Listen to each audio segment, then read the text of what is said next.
All right, let's get cracking. Welcome to the Australia's Strongest Man preview. Put your hands up if you have podiumed a Australia's Strongest Man in the group. We've got two here. Oh, pretty much everyone podium. Yeah, I thought so. Two winners, two top place Yeah. podiums. Put your hands up if you've never done an ASM before. Yeah. One UV. How'd you make it onto the chat? I don't know what happened. So we're coming in pretty hot and fast into ASM this weekend. We're going to sort of go around and get a bit of a profile on you so the world knows who you are a little bit more. We'll start from my top left. I don't know what your grids look like, but I've got Ryan, the handsome Rullis, in my top left. You want to tell us a little about like when you started strongman, what got you into strongman, and some of your competition history? I think I started 2018, 2019, maybe somewhere around just before COVID. Got into it. Played rugby league my whole junior life. Broke my leg, sort of give it up, and James Leash and one of the 105s was training strongman at the gym that I go to. Sort of jumped in with them and did a few novice comps, won a few comps, went to New South Wales, did half decent, and we're here. Love it. And you competed last year at ASM and came second? Yeah. So that would be your highest competitive placing, yeah? For sure. Yep. And aiming to do better this year. Trying to win New South Wales was the goal. Managed to qualify for ASM and Podium. And where'd you podium for ASM this year? Sorry?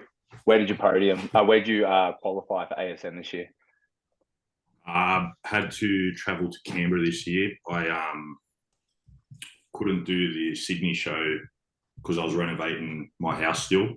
I was renovating through ASM last year. So sort of had to put that on hold for a bit.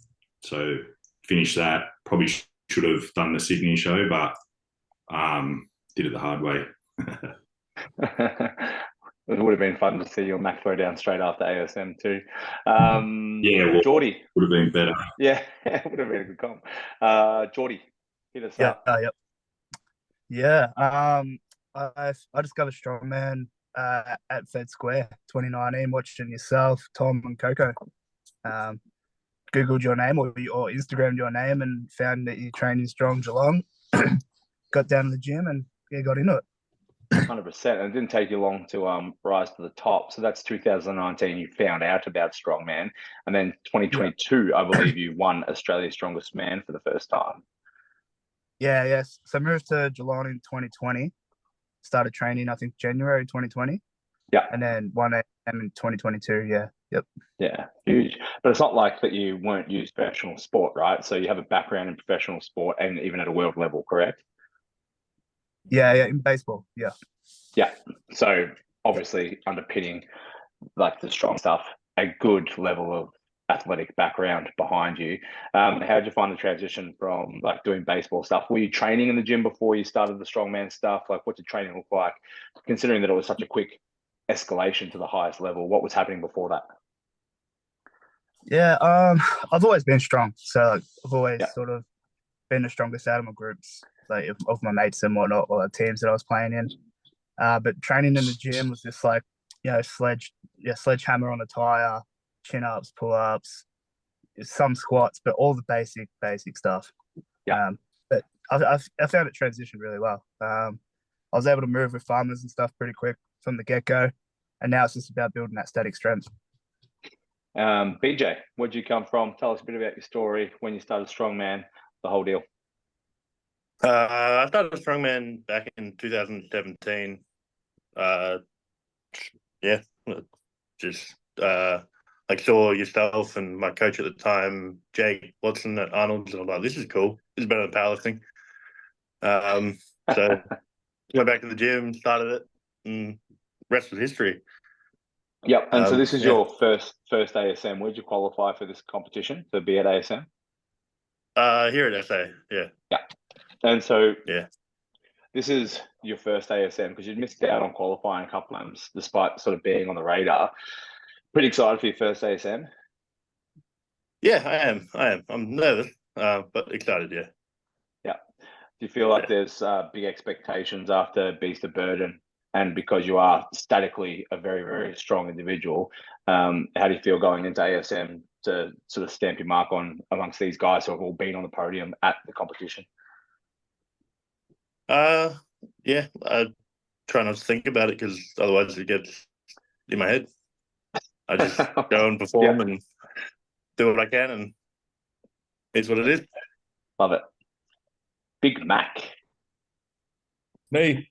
You've had a very, very busy 12 and 24 months competitively, both just strongman, but in strength sports in general, right?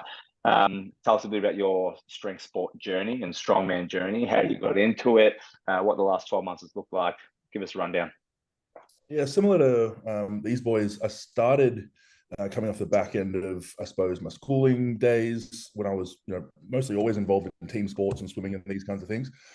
And during that transitional phase of leaving school, I was searching for some kind of athletic endeavor to pursue when I was in the gym anyway, and kind of, had a look around at my options and discovered bodybuilding and powerlifting and figured these weren't for me. And I joined a weightlifting club at the time and started with Olympic lifting and realized that was just going to be a powerlifting as well. So I did my first strongman competition back in November of 2016. Fell in love with it, placed dead last on my first contest. It was a Static Monsters. And, since then I've powerlifting. Since then I've been New South Wales strongest man. I've competed Australia's strongest man. I've become the national Highlander champion in Highland Games. I've been competing overseas in China and England and Uzbekistan, and had a wonderful career of over 50 contests so far. And I'm really looking forward to getting back on the dance floor with these boys this weekend. So was last year your first ASM? Yep. Yeah, last year was the first one. And jumped on the podium, but you very competitive the whole time, right? So like obviously that athletic background carried you through really well with ASM being such a diverse group of events. You get a lot of points. How are you feeling coming into this with the static strength side of stuff? Look, Mackie boy, spoiler alert, isn't a static dog. So last year I did accumulate a lot of points, taking 2 event wins. Granted, I did share those wins with Josh Patacca on the dumbbell and Sean Gillen on the stone to shoulder. But this year, to be fair, out of all of the static events, I don't pick myself for any of them. So it's going to be a real hard slog going up against 3 former champions, Coco, Jordan, and Josh, let alone the other boys who are Podium, Tom and Ryan, and then again, let alone these newbie freaks like BJ, taking second at the pro show in January, and the rest of the boys that are fairly green to the Australia's strongest man circuit. It's I've got my work cut out for me. That's for sure. But I'm keen. I'm excited, and I can't wait. I love it. Thomas Wren, the man, the myth, the legend. He'd been on hiatus for a minute. Yes. Just putting my phone on silent. Fuckers are trying to ring me.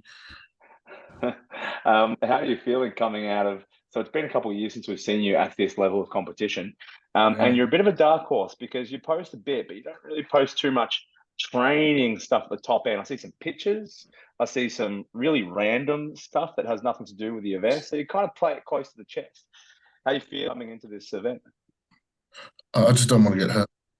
The last couple of times I've gone out, I've got fucking hurt. So for me, a big one getting through this is going to be injury free, because then you can build off that. Every time you go and compete and get injured, you get set back 6 months. Like I did my back in, I herniated 2 discs in 2022 after tearing my hamstring, and that set me out a year. I didn't train for a year, mate. So all I did was rehab for a year. Do you feel like you've addressed? Do you feel like you're coming in quite healthy with a good prospect of competing well and injury free? Yeah, that's the point. That's what we've worked on. I'm with a new coach, Shannon from Warriors Performance in Canberra. Yep.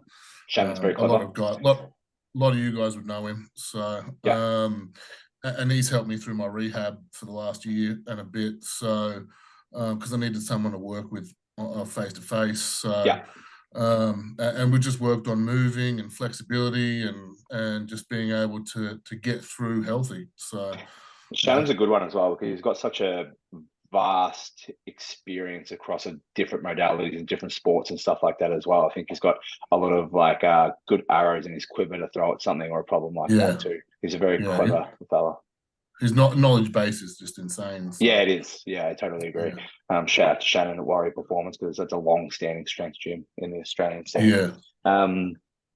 Love it. So for those that don't know your name and face, because you haven't been the top roster for the last couple of years, you have done a couple of Australia's Strongest Man. How many have you competed at? 3 so far: 2017, 2019, and 2022. And podium places? You smashed me in 2017. That's good. Came 6th, I think, 2017.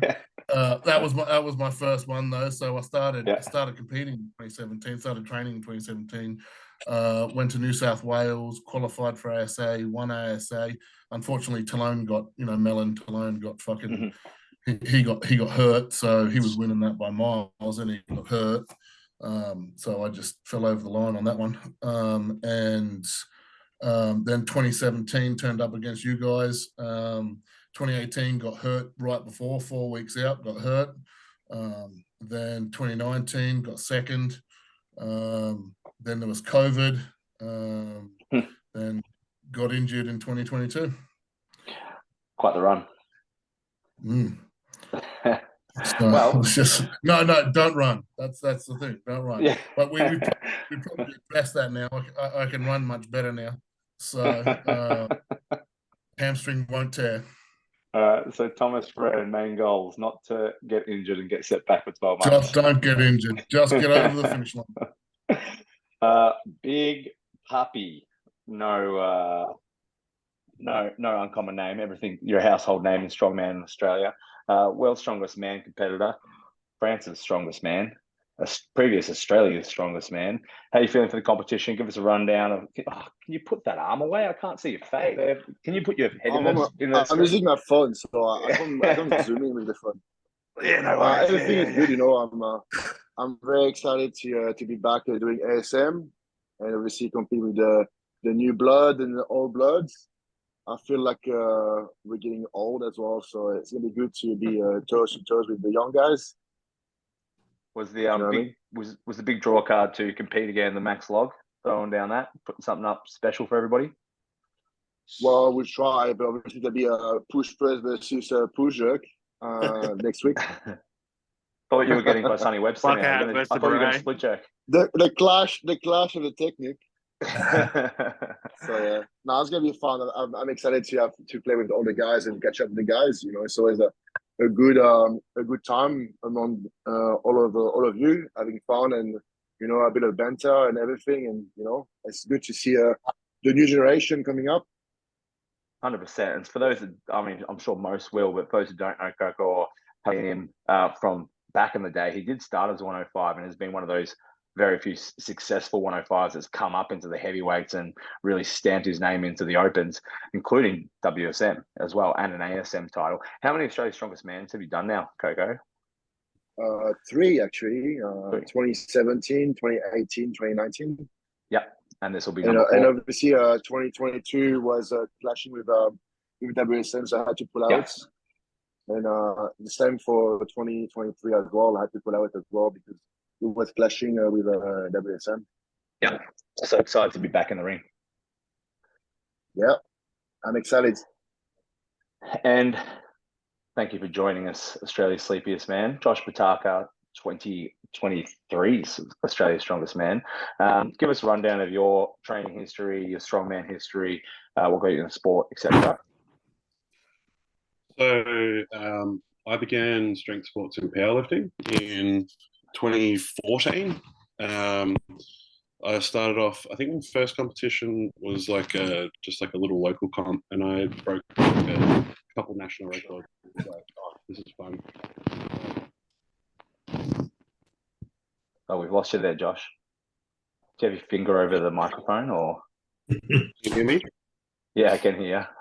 Hello? Yeah. What if I do this? Is it better?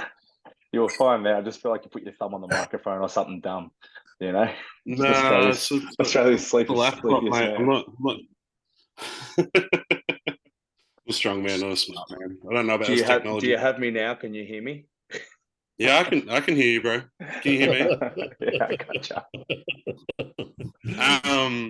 Yeah, so I started off in powerlifting. I got some national records in the sub juniors, and then went through the junior years until I was about 23 doing powerlifting. COVID hit, and I think there was a bit of drama going on. You know, like everyone was jumping between federations and stuff, and I thought I just want like a change of scenery. I did a charity competition that Josh Bourne and Sam LaSurf organised, and had like a really good time. That's obviously where I met Sam LaSurf and Josh Bourne and Fadi Al Masri and Jihad as well. And yeah, I just got like a sense for the community and thought this is similar to what I got out of powerlifting with, the camaraderie and the sportsmanship and stuff. So really sort of like knuckled down and started enjoying doing something other than just 3 lifts. And yeah, just fell in love with the sport. So what year was that first competition? Oh, the first competition was it would have been 2021, I believe. Cool. So very, very green in the sport as a whole. Yeah. It was they had like a truck pull, a coffin carry, like a front hold as well in there. So it's just stuff that I'd never done before. It was it was something new. When was the first competition that you actually trained for? First competition I actually trained for, I believe, was Compound Chaos, I think, which was up at the compound. Great. Yeah. So looking forward to this weekend. Obviously, as current ASM, there's some heat on you. In last year's performance, we're probably expecting a reasonable performance again. Now, you did come back from OSG, so a lot of these events sort of carrying over. How are you feeling going into ASM? I'm kind of glad that my previous comp has sort of lent me towards not having to relearn a new set of events as much, because obviously there wasn't a car flip or flagpole raise or any of that sort of stuff, but overhead medley similar to OSG. There was a frame carry at OSG, so there's a fair bit of grip work that we did for that. That's carrying over to the farmers. There was a deadlift event. It's all fairly similar. So I'm feeling like I'm in a good spot. Feeling healthy, feeling fit. So yeah, I'm ready to give it a red hot crack this weekend, try and defend the title. Good answer. Now, as a strongman fan and watcher, obviously, of a lot of the weight classes and opens, this year, in the last couple of years, we've really seen a big increase in depth within the open weight class. I'm sort of curious to throw it back on you guys. Just open slather, we won't go around, but can you think of anything that's led to such an increase in not just the standard? Like, we look at this group of people, we look at the numbers that you guys have, how quickly you're moving events. This may be some of the most stacked heavyweight lineups that we've seen for some time, if not ever, in Australia, just in terms of the sheer strength, the standard of strength, the speed, the weights that you guys are doing. What do you think sort of lends itself to the depth of the competition now? Can I jump in on that? Yeah, go for it. I think personally, what's raised the standard is all these new boys that have come into the sport. Particularly through like the COVID era, where we've seen the former 2 champions really come from novice ranks up to becoming champions of Australia's strongest man. Jordan and Josh, and having such extensive athletic backgrounds has just pushed the ceiling higher and higher and higher for those of us who have been around a little bit longer. So I blame the new guys. That's like your fault, man. that's off the back of you guys pushing us though. Like, when I came into sport, I saw Coco pushing a 180 log, Tom pushing a 180 log, and I was like, that's where I got to be. If I want to be competitive. See Tice running with 450 on a yoke, you're like, I got to get to that. So that's off the back of you guys. He's to blame. Tommy, you're going to. I think you've got to put out more congratulations and support for promoters, and the standard of television worldwide has brought more people to look at strongman and overseas competitions, people being able to watch it, OSG, Giants.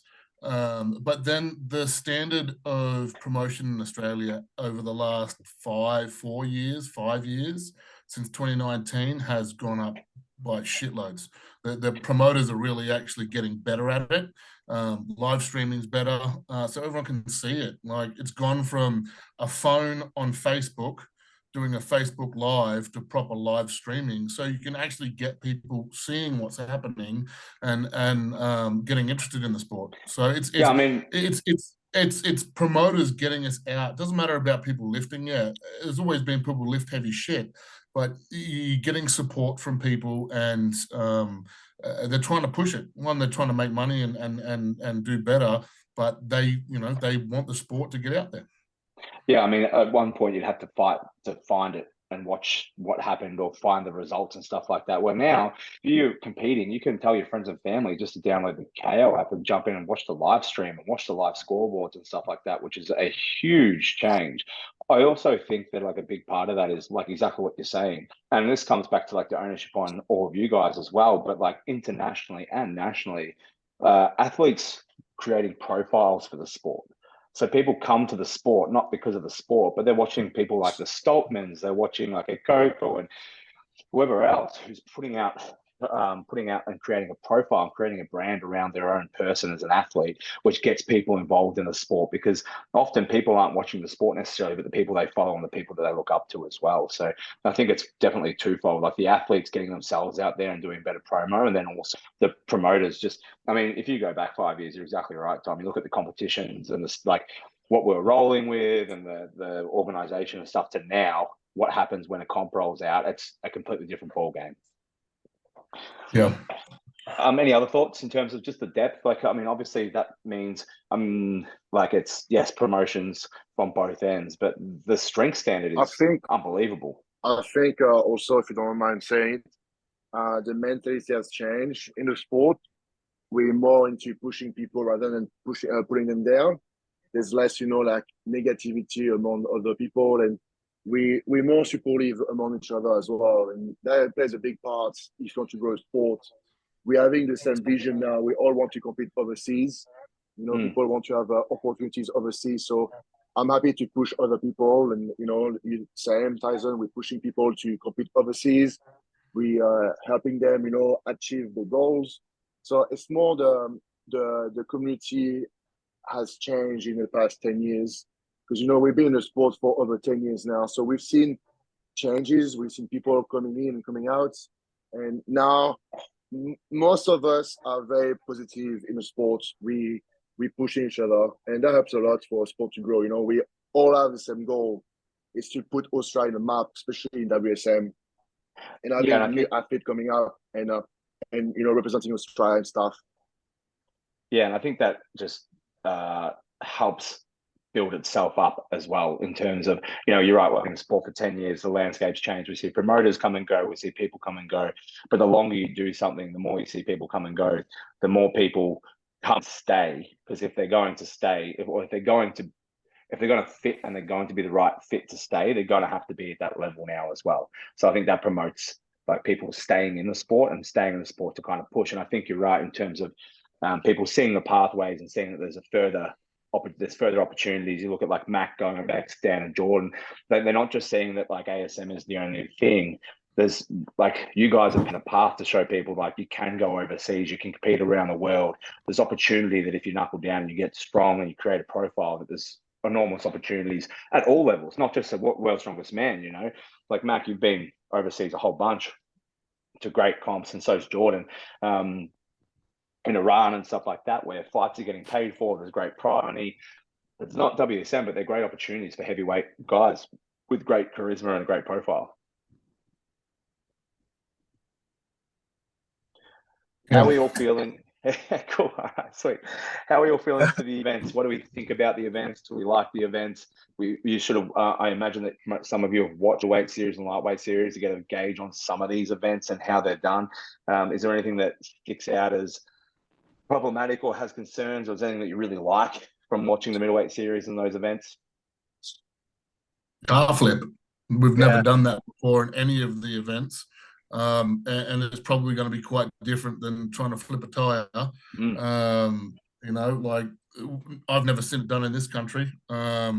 So I'm sure it has been done in comps, but I've never seen it. So that one's going to be interesting. So I think in this one you'll find that the points are divided up in the moving events, because you know roughly who's going to do what in the static events. But moving ones are where people are going to lose and gain points, and then you've got some unknowns with guys that haven't competed before fucking up the point system. 100%. How do we all feel about the car flick? I mean, really cool event to be able to do in like a showcase cool like spectacle. That. Yeah, very cool spectacle. You got big giant humans flipping cars. How do we feel about that actual event though? Do we feel that like there's a big margin for error? I'm sure we've done a lot of testing and stuff for it, but do we feel nervous about that event? Do we feel excited for that event? What are our thoughts? Just don't go first. Yeah. That's it. Learn from the others and watch. That's pretty much the you know what you should be doing. Because no one's done it. This... I mean, unless you went to Ballarat and tried you know Case car. That's a car apparently. So who knows? I mean, if you're in this chat, the assumption and the hope would be that none of you would be going first, seeing as you're all one ASM or being on the podium of it. Who knows? Who knows, mate? What's the event before it? The pole flag race. Who knows how that's going to go? No, 100%. Like, who knows? Did we all watch the flag race from the other comps? Yeah. What did we think? Interesting. You know what? It's actually from a spectator standpoint, fantastic event. It's really good to watch. Really enjoyed it. It just looks like grip and rip, mate. Yeah, but then you see a lot of people who make mistakes very quickly. So I think it's a really interesting one because it does go kind of either way. So we've got that the max log. Are we going to see any records there? Coco, BJ, what are we looking for here? We do what you have to do. Yeah, 2.5 kilos more than Coco. We're gonna put on a show. Yeah. We don't know anything can happen, man. Do we want to throw a number out here for the people? I know what my openers are, and that's it. I have no fucking clue what I'm going to do after that. Well, I mean, you've got a great log press previously, but we got no idea what you've been doing for 2 weeks. You've been sleeping or you've been log pressing? I've been just, corner, keeping myself to myself, mate. Thomas Wren with a 2:10 Australian record. You heard it here first. It's exciting. Not this weekend, mate. Not this weekend. I love it. Yeah, no, look, it doesn't really matter. Like, see, you're going to have probably 3 groups in that. You're going to have 6 at the top, 6 in the middle, and then the rest down the bottom where, most of them don't have the opener, or they just have the opener or just over it. So I would suggest that most of the people in this chat are going to start at 170 over. Ryan, how do you feel about starting at 170 or over?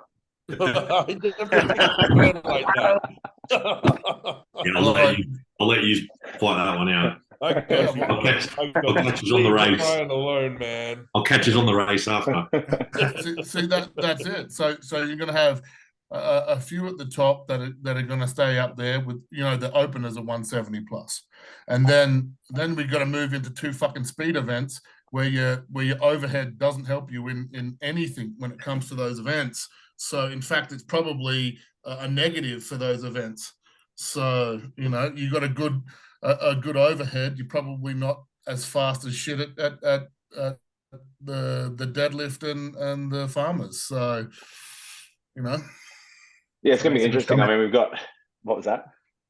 That's what makes a good strongman, though. Yeah, diversity and a capacity to be able to manage the weaker events. So you look at our last 2 Australia's Strongest Man, they're not a BJ or Coco throwing the log over, but you guys are very, very quick. So you can hang up there and probably hold points, but hoping to gain points. As long as there's no yoke, we're all good. Fuck you. Oh, so it wasn't the log twist last year Jochen this year's that got you in the comp. And the Stone Run finishing on 2:10. We Good seeing luck. that finished? Are we seeing that finish this year? Who's going to finish it? No, Yeah. I would say nobody. Ryan will finish it. We'll see. Day 2. After 7 events, man, it's gonna be tough. They don't believe in you, Josh. I believe in you. Day 2 makes it harder because now there's 5 events. So Yeah. it's actually a full strongman competition after 3 events. So, day 2 is going to be a much harder day than usual. So yeah, That's for sure. And do we have any? Do you want to go around and do podiums, or do we have an objective who we think's going to win? Supposedly I'm getting the wooden spoon, so they can suck my balls. I saw that. I saw Shane Byrne gave you the wooden spoon. I think Shane Byrne needs a slap to the fucking head. I'm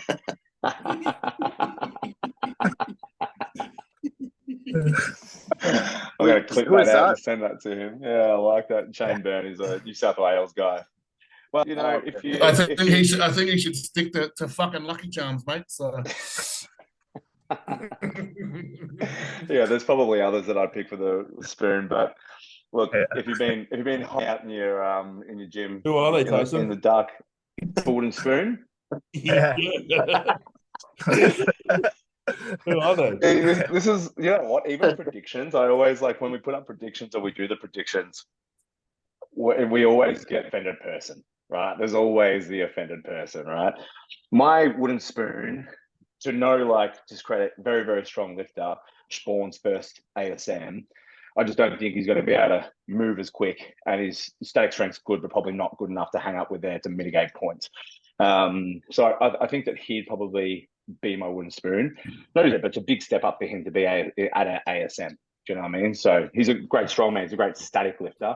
But I think that with 8 events, with so much speed, watching some of his training videos, the farmers and stuff like that, he's probably my wooden spoon. Sorry, Josh. But I mean, credit if you're there, it's a great credit to him just to be there and have qualified. So I think he'd just be stoked to be there, to be honest. I think George and Josh would be my picks for top of the podium. And then I think third's going to be very, very interesting. I think third's going to be a very big hit out. I think Josh and Jordan, just to put a fucking monkey on your back, boys, their static strength is enough to be good on the top events and get those points. But I think they're just very, very quick on the other moving events. So I think that'll be interesting. And then I think it'll come down to those other events and who doesn't drop points with those static guys as well. BJ said, fuck you the other day. It's like, that's what it says. Can't keep everyone happy, I put your client in there though, so that's a plus. More of a fuck you. He should have been at the top. Yeah. Ryan, would you have a pick for number 1 spot, or you want to give us a full podium list? It's definitely snug between Josh and George, but obviously I don't see their day-to-day training. Just based on last year, I'd probably say Josh. But then same thing, I'm pretty much agreeing with you. Like, the third place is up for grabs if these two don't shit the bed. Yeah, and they have to not shit the bed, so Josh would have to wake up, George have to stay healthy. I think the last 2 ASMs, I've seen him with a fucking massage going for 30 minutes between every event, getting into every crevice that he could. That's it. So that's it, man. The day can go, it can change on a dime, so anything's possible. I'm going to preface this with your answers should all be yourselves, by the way. Who's going to be at number 1? Yeah. I'm not coming there for last. Yeah, thanks, Ryan. Yeah, me. Josh, what do you predict? Sorry, Jordan, what are your predictions? Yeah, me at the top, Josh in second, and BJ in third, with love. And just throwing it out there, I reckon someone that would be one to watch is Adam Fulgrave from WA. I think he's a bit of a dark horse. Yeah. So Adam and Josh, the guy who beat Josh at Victoria's Strongest Man, very, very good as well. Jono. Jono is very quick and really strong for someone who's so new to it. There's a few really good new guys in here that I think will be really good disruptors points wise as well. That could really surprise people. And like who knows? It's competition, so with that many events and stuff, it can turn really quickly. BJ, hit us up. What do you reckon? I'd like to say myself at the top, but there you go. Josh Good. and Who's Jordan second? are just too fucking quick. I'll go Jordan, Josh, Coco, or myself. Yeah, love it. Big Mac. I reckon I have thought for the last few weeks it would be the same as BJ just put it.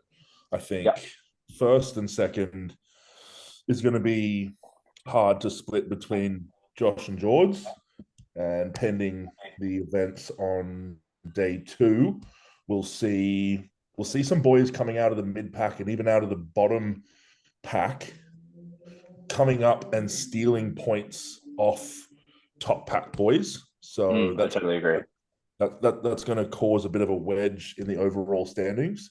And so my third and fourth is a pretty tight BJ and Coco. But who knows? In this, genuinely, with these events in this lineup, stranger things have happened. So who fucking knows? Totally agree. Tom? Me. Look, I think I'm moving better than ever. My static strength is down, and my deadlift has always fucking sucked. So I've got to survive on the deadlift, and that's the God's honest truth. Like, but after that big back injury in 22, first time I picked up a deadlift was fucking August last year. So, look, I think I like Josh and BJ. I think they're up there just because of their moving abilities, and I'll pick BJ for the log. What about Jordan? Huh? What about Jordan? Who? Sorry? Osborne? No, he can suck a dick. And if he wants to fight, if he wants to say anything about it, I'll see him before the event. Make sure he doesn't get there. So after, I want to see you guys compete first, but you can sort it out afterwards, please. No, am I going to be rocking up to the event and Jordan's going to have a handicap? Yeah, he's going to own you, Jordan. Who gets in first with the pipe? Yeah, that's right. Look, we've all seen this. I think you're gonna find that the guys like Jono are gonna fuck shit up. Yeah, I think at Victoria's, he was great on the farmers. He was great on the overhead. Like I think there's some crazy dark horses in there. So it's going to be really. This is the most stacked lineup ever, by far. All we're missing is Eddie, but he doesn't compete in Australia anymore. So if he was here, it would be the craziest lineup ever, and it's unpredictable. So yeah, totally agree. I think anyone in this group has the ability to win it, and everyone in this group has the ability to lose it. That's a very, very good statement, actually. I totally agree with that. Coco. No, continue. It's just what's going to happen on the day. I think you're going to find the car flip's going to fuck everyone up because I don't know Coco, you might be the only one that's ever done something like that. So, it's going to be, it's interesting. It's going to be a great show. And, if we all put on a show for the crowd, who fucking cares who wins? It's going to be like the best event Australia's ever had. So let's just put on a crazy show, play for the crowd and try and get us out there for the rest of the world to see. I can look at 5 people, 6 people in this group who definitely fucking care about who wins. But yes, put on a good show. Coco, what are your picks here? Let's pick the youngsters. I like BJ. He reminds me of me when I was younger. So you speak like you're fucking retiring. Yeah, I'm old, bro. I'm old. I just want to retire, just play video games every day. That's what I want to do. Yeah. BJ, and then I would say Jordan, Josh, or George Jordan. You're all the same age. Like 27, 28. Good age. Fazer than us.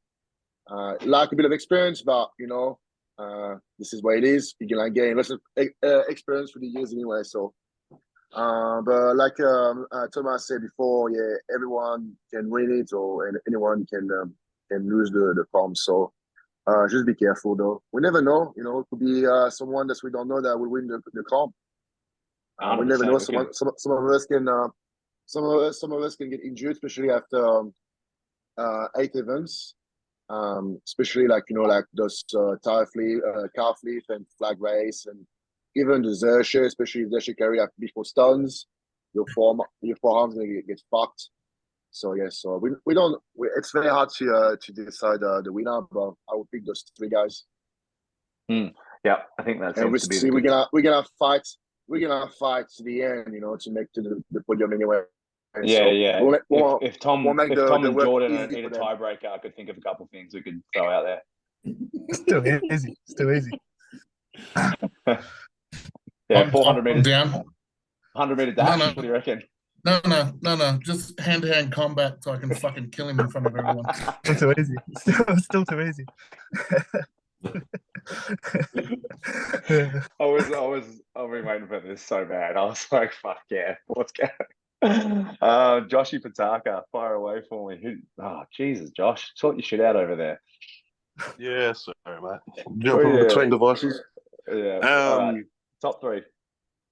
I think Jordan, myself. I think yeah, like I agree with most of the people there. Like we will be taking points on like moving events, and we can keep up on some of the other ones. I just think there's like a few wild cards. Like I've watched some of Jono's training, Jonathan Neilio. He's moving really well. And I think there's some other young guys that will take points, and like they might really catch us off guard. So that might throw a spanner in the work for Jordan or I, with the events that we're typically really good at. Yeah, I think third. Yeah, like we could, unless like if one of us slips up, like that might cost us the podium. We could be looking at a podium with myself, Jordan, and like Mac or Ryan. Come on! Come on! I'm not going to count you out, Mac. Mac's been waiting for his name the whole time. No, I think Mac counts himself out sometimes, but I think so he's too. an experienced strong man. Yeah. Not just experience, but with these. I think Mac's counting. Hey, Dolly. Yeah. I think Hey, BJ, definitely Max counts himself out. Yeah. Hold on. Yeah. Where's Ragnar?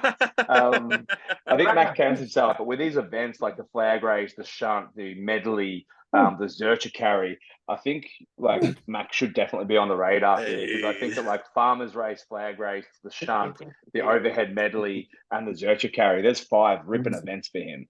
Do you know what I mean? He might take a bit of a hit on like the max log and maybe the deadlift, but he's good at everything else. So Don't count old Mackie boy out yet, boys. I honestly think the podium is made up of whoever doesn't make mistakes. Whoever doesn't drop any major points will be on the podium. Is Ragnar coming there, BJ? Yeah, Ragnar's here. All righty. Hi, Ragnar. Ragnar LeBrock. Boys and dogs, thank you for joining us. Good luck on the weekend. Starving, mate. Yeah, you can go eat. It's all right. What'd you eat right before you started? You don't eat anyway, mate. What do you eat? 2 donuts a day and fucking a croissant for breakfast. No, I'm gonna have some. I've heard your eating routine. There's not enough food in there for a heavyweight. Dude, I should eat more. I'm like sub 130 now. There's like veins on those biceps, mate. You're supposed to be a heavyweight. Thanks for joining us, boys. Sells, man. Yeah, it's all about the profile. Look forward to seeing you guys on the weekend. Looking forward to seeing you guys throw down, and I'm very curious to see. See you in a few weeks, guys. Can't wait to see you all, guys. See you, boys. Boys, love ya. See you on the weekend. Enjoy.